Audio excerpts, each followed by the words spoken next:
Welcome back, Hive Mind. This is Shalazar with Hive Mind Gaming, coming at you with another Raid Shadow Legends video. So, just dropped the new champions for December. This is going to be the extra legendary champions that are more than likely going to be better than the Fusion champ, and then the champs that are going to be a part of the Fusion. Alright, so let's take a look.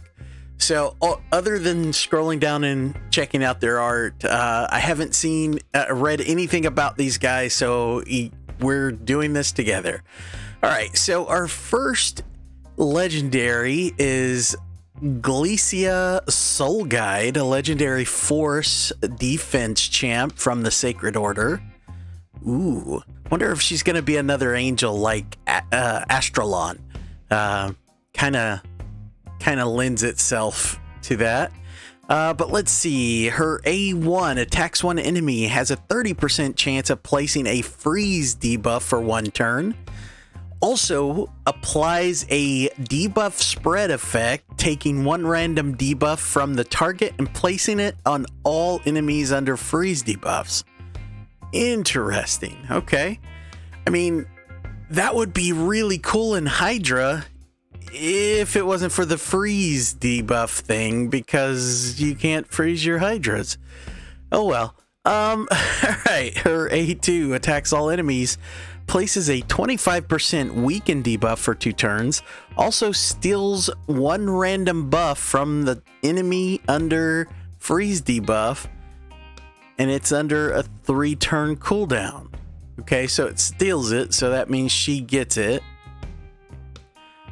And then, but that's an AoE as well.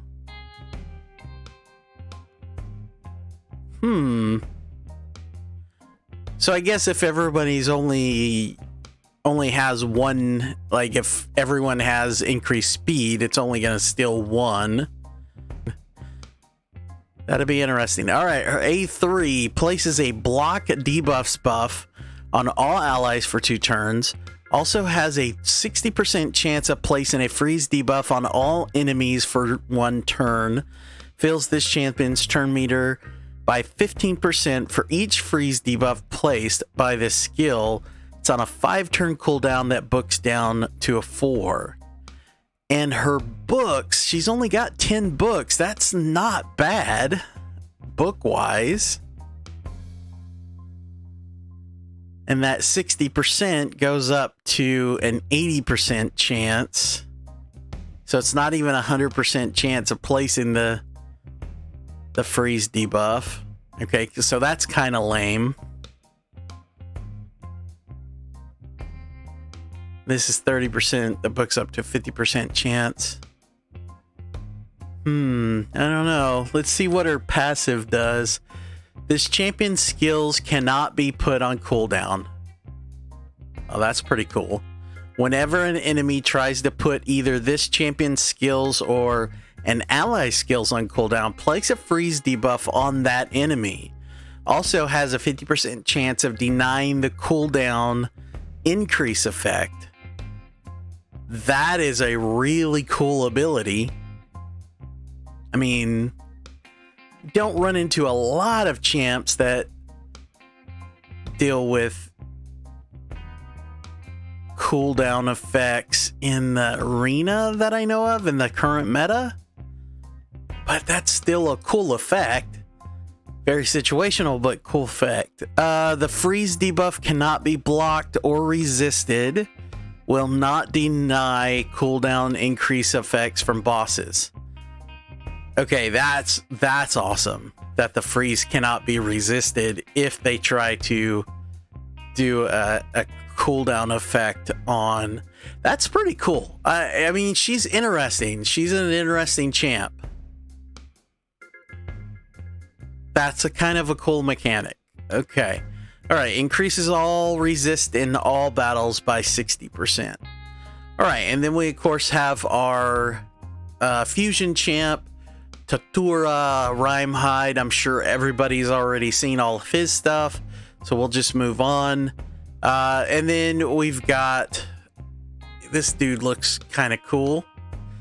Chagur. I don't know. Legendary Void Attack Lizardman.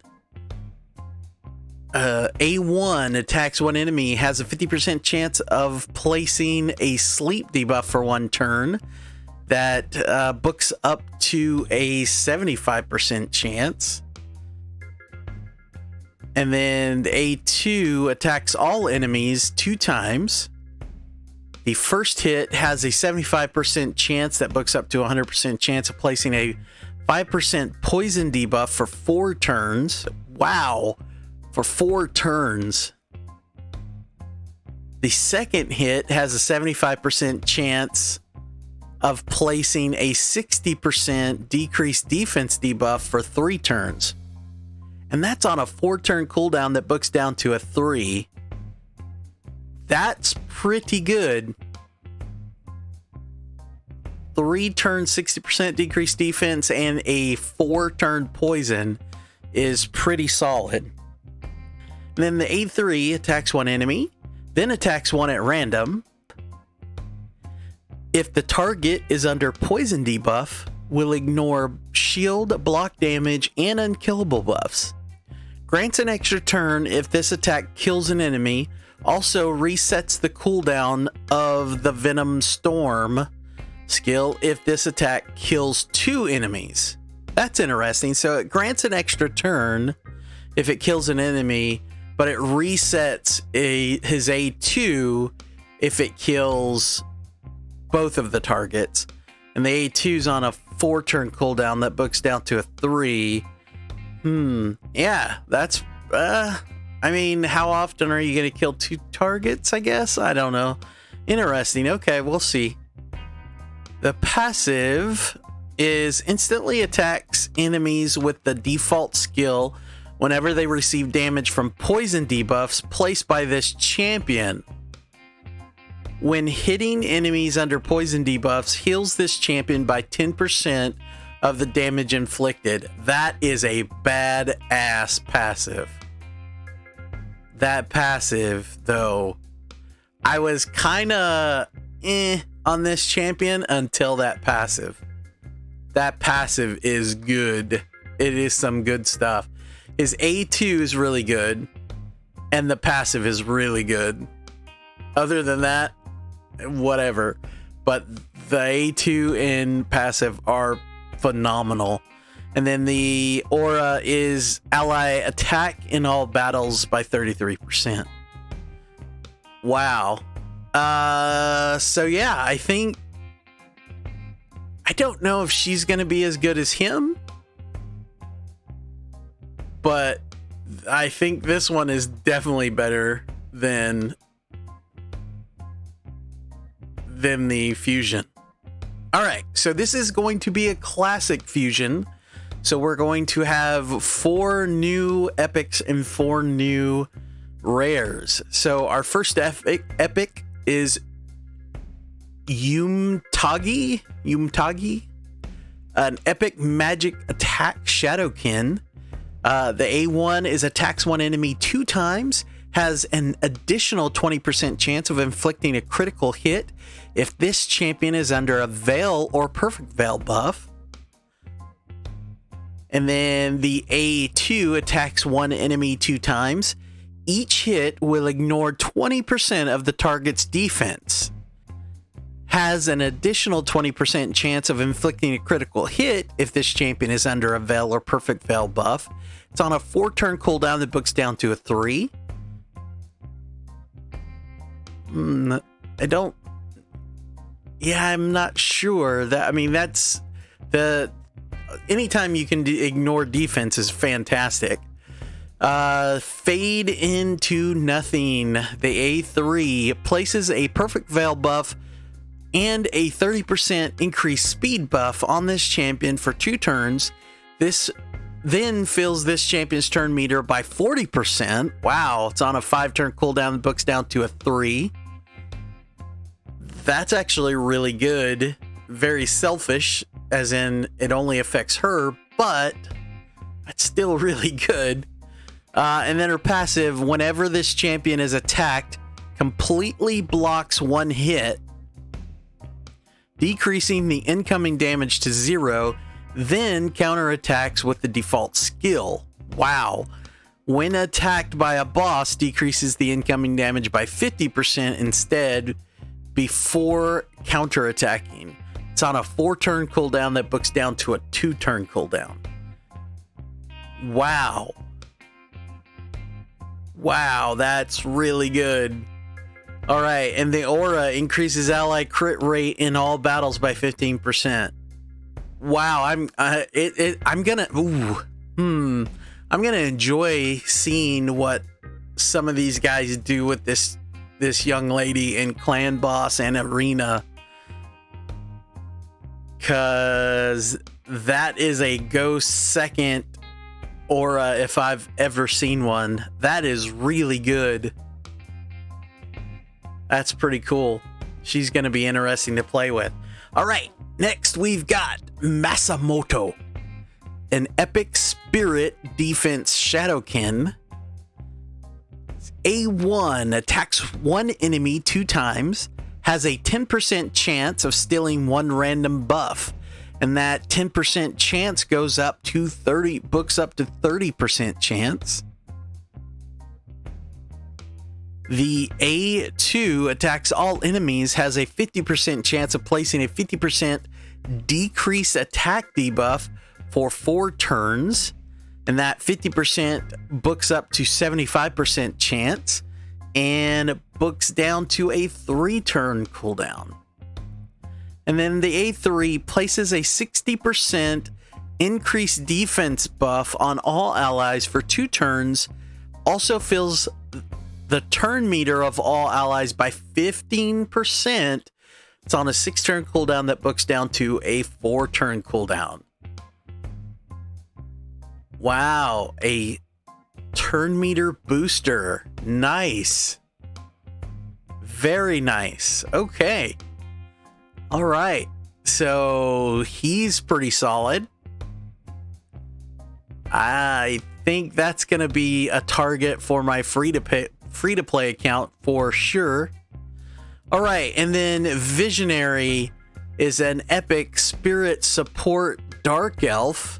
Attacks one enemy, has a 30% chance of decreasing the target's turn meter by 15%.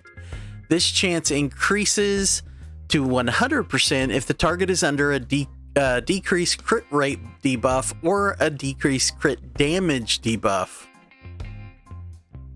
Interesting, okay. And then attacks all enemies on the A2. Has a 75% chance that books up to 100% chance of placing a decreased crit rate debuff and a 25% decreased crit damage debuff on all enemies for 2 turns. And then the A3 places a 30% increased crit rate buff and a 30% increased crit damage buff on all allies for 2 turns, then fills the turn meter of all allies by 15%. And that's on a 4-turn cooldown that books down to a 3, and the A2 is on a 4-turn that books down to a 3. Another turn meter booster. Nice. Oh, increases ally speed in dungeons by 24% on the aura as well. Wow. Okay. Another one that would be good for my free-to-play account. That is... Yeah. All right. Let's go. All right. And then I think this is... Yep. The final epic is a Force Defense Lizardman. Broodlord is the name. And the A1 is attacks one enemy 2 times. Each hit has a 30% chance that books up to a 50% chance of placing a provoke debuff for 1 turn if the target is under a decreased speed debuff. I just don't like skills that have conditions. And then the A2 places a 50% ally protection buff on an ally for 2 turns, then a block debuffs buff on that ally for 1 turn.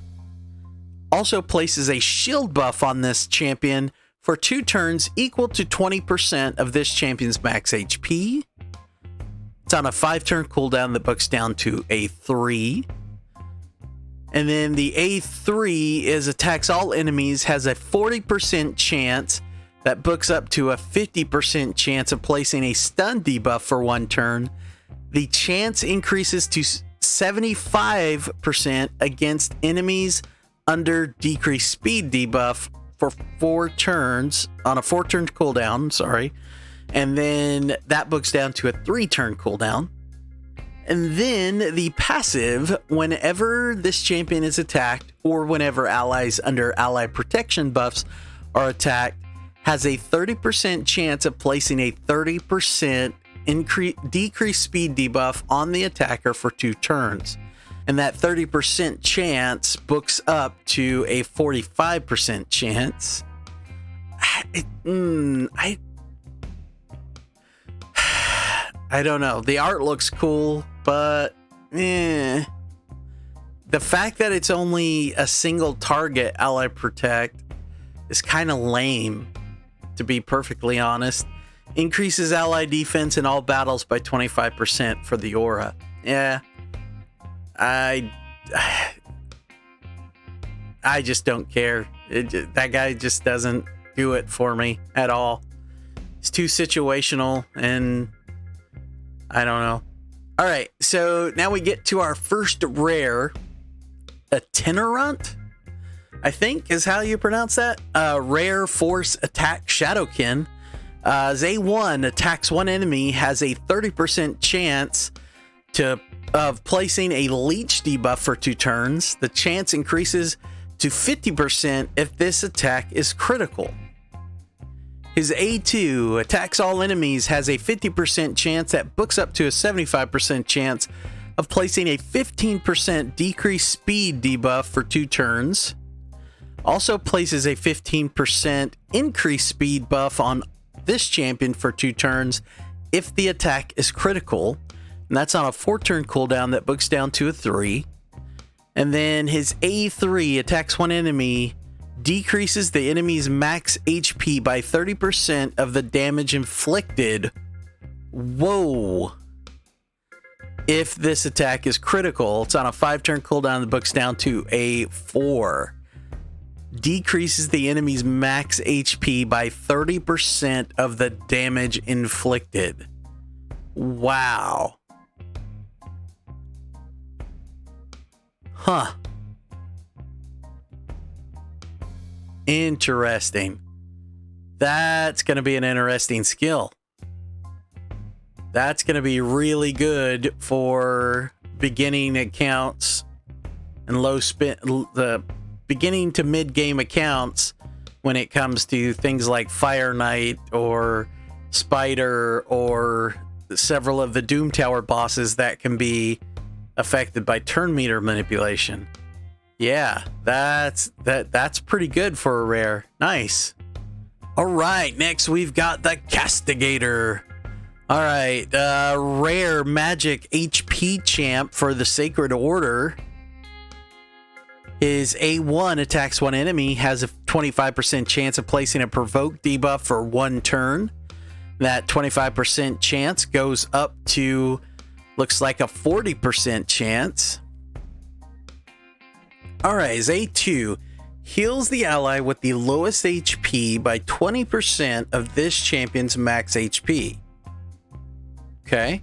Then equalizes the HP levels of all allies and grants this champion an extra turn. That's on a 6-turn cooldown that books down to a 4.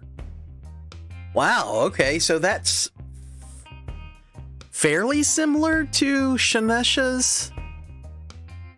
That's an interesting. I think Shanesha's, though. Let me go look. Let's see. Yeah, so Shanesha's is equalizes the HP of all allies. The HP levels of all allies will be brought up to the level of the ally with the highest HP, then heals the target ally by 10% of their max HP. So this equalizes, hers equalizes first, brings, I wonder, that's interesting wording though. The HP levels of all allies will be brought up to the level of the ally with the highest HP, where this just says it just equalizes. It doesn't say what equalizes means.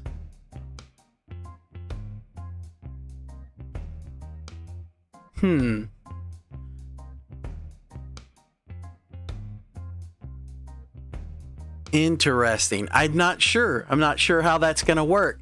The other thing to note is Sinesha's is on a 6-turn cooldown that books down to a 5, where this is on a 6-turn cooldown that books down to a 4. But Sinesha's is going to heal for a heck of a lot more, I believe, because she's got 4 books that are plus 10%, plus 10%, plus 15%, and plus 15% to heal, where he's only got 2 books that are plus 5%. Wow, yeah, so hers is going to heal for a lot more, but that's a pretty solid ability on a rare. All right, and then his A3, which is his passive, receives 15% less damage from enemies under provoke debuff. Interesting. So I can tell you, Sinesha was one of my early on epics. Like she was pretty early on when I got her on my account, and I used her for a healer for the longest time. And I think this guy could probably perform that same role if you're having a hard time pulling a good healer. So I don't know. I think this guy might be pretty solid. All right, then we've got Misericord, rare magic attack, Banner Lords, attacks one enemy 2 times. Each hit has a 15% chance that books up to a 25% chance of placing a 30% decreased speed debuff for 2 turns. The A2 is attacks all enemies. Feels this champion's turn meter by 5% for each living enemy. It's on a 4-turn cooldown that books down to a 3. And then the A3 places a counter attack buff and a 25% increased attack buff on this champion for 2 turns. And that's on a 5-turn cooldown that books down to a 4. I'm not sure that one. I don't know if we care about that one. Next, we have the Ordinator, a rare force attack dark elf. Kind of looks like an orc, really. Very scally. His A1 attacks one enemy, has a 25% chance of placing a freeze debuff for 1 turn. And then the A2 attacks all enemies, has a 50% chance that books up to an 80% chance of placing a bomb debuff that detonates after 2 turns. Wow. So we've got a rare bomb champion. That's interesting. And that's on a 4-turn cooldown that books down to a 3. It's an AoE bomb champion that is rare. I like it. And then the passive, when attacked, has a 30% chance of decreasing all bomb debuff detonation countdowns on the attacker by 1 turn. I like it a lot. That's pretty cool. Okay, yeah, that's pretty cool. All right, well, there's some definite winners in this bunch, and then a couple of not so much winners, I guess. But for the most part, yeah, there's some pretty good champs in here. So my guess it's probably going to start tomorrow or the next day. And yeah, so that's probably going to be when the fusion starts. So be looking out for it in the next couple days. But other than that, that's it for this video. Let me know in the comments what you guys think about all these champions. And if you like what you've seen and you want to see more, hit the like button and join the Hive by hitting the subscribe button. We'll see you all soon. Bye-bye.